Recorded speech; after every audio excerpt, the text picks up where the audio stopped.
অবৈধভাবে ক্ষমতায় এসেছিলেন ঠিক এর 5 ডিসেম্বর।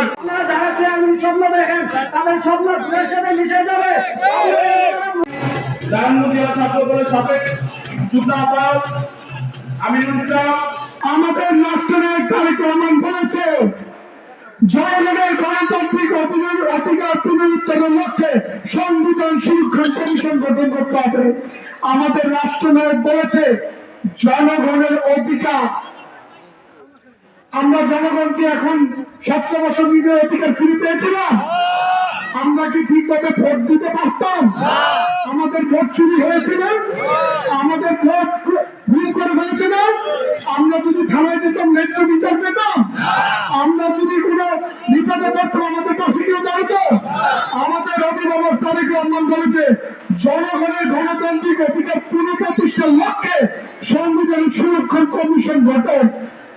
এই দেশে সংবিধান পুনরুদ্ধার করতে একটা কমিশন গঠন করবে আমাদের অভিভাবক তারেক রহমান। কে চায় নিজের চেয়ারটা ছাড়তে? কেউ চায়? আপনারা বলেন কেউ চায়? এখানে তো অনেক জনগণ আছেন, কেউ চায় নিজের চেয়ার ছাড়তে? আমার অভিভাবক তারেক রহমান বলেছে বিএনপি ক্ষমতায় আসলে ইনশাল্লাহ এক ব্যক্তি 2বারের বেশি প্রধানমন্ত্রী হবে না। এক ব্যক্তি 2বারের বেশি আর প্রধানমন্ত্রী হবে না। কে বলেছে? কে বলেছে? আমার নেতা তারেক রহমান বলেছে সংবিধানে উনি এটা গঠন করবে। আপনারা 17 বছর 40 বছর 40 সাল পর্যন্ত ক্ষমতায় থাকবে, তার হবে না। আমার নেতা তারেক রহমান বলেছে অবাধ সুষ্ঠু নিরপেক্ষ নির্বাচন অনুষ্ঠানের লক্ষ্যে নির্বাচনকালীন দল নিরপেক্ষ তত্ত্বাবধায়ক সরকারের ব্যবস্থা পুনর্বল প্রবর্তন করবে। তখন তত্ত্বাবধায়ক আমল ছিল, তখন আপনারা সঠিকভাবে ভোট দিতে পেরেছেন না? কথা বলেন না, পেরেছেন না? আপনার জন্য তত্ত্বাবধায়কের আমলে আবার ভোট করি হয়? আমার নেতা তারেক রহমান বলেছে তত্ত্বাবধায়ক সরকারের অধীনস্থ নির্বাচন হবে ইনশাআল্লাহ। আপনাদেরকে বলতে চাই ইনশাআল্লাহ আমার তত্ত্বাবধায়ক সরকারের অধীনস্থ ভোট গ্রহণ হবে। কথা দীর্ঘায়িত করবো না, এখানে 31 দফা সংবিধান আছে। আপনারা এই সংবিধানটা সবাই পড়বেন।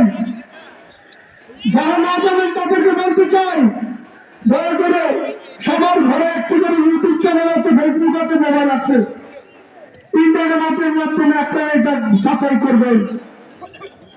আপনারা জানতে পারবেন তারেক রহমানের উদারতা কি, কৃষকদের জন্য তারেক রহমান কি করেছে, আপনারা এটা জানতে পারবেন। আসলে আমরা সবাই আলাপ না করলে কিন্তু পারবো না বলতে। আপনার কি কোনো জব এক্সপিরিয়েন্স আছে? তোর চাকরি দেখা আর আমার কপালে নেই। আমি চেষ্টা করছি, হচ্ছে না, এটা আমার দোষ। টাকা হলে মানুষের অবস্থান পরিবর্তন হয়, কিন্তু রুচির না। এমন ছেলের কাছে বিয়ে হলে যে কোনো মেয়ের আর্থিক নিশ্চয়তা থাকবে। টাকা পয়সা কি সব? আর একটা প্রাইভেট চাকরি করে তো সরকারি চাকরির জন্য চেষ্টা করা যায়। বেসরকারি চাকরি করতে গেলেও টাকা লাগে, লিঙ্ক লাগে, যেটা কোনোটাই আমাদের নেই। জীবনটাকে সবসময় সহজভাবে দেখবে। অর্থ মূল্য ছাড়া কোনো কাজের কোনো মূল্য কেউ দিতে চায় না। বিয়ে করে ফেলো আমাকে। খাওয়াবো কি তোমাকে আমি? বেকার ছেলে মুখ দেখাটা একটা বিরক্তিকর। এক রত্তি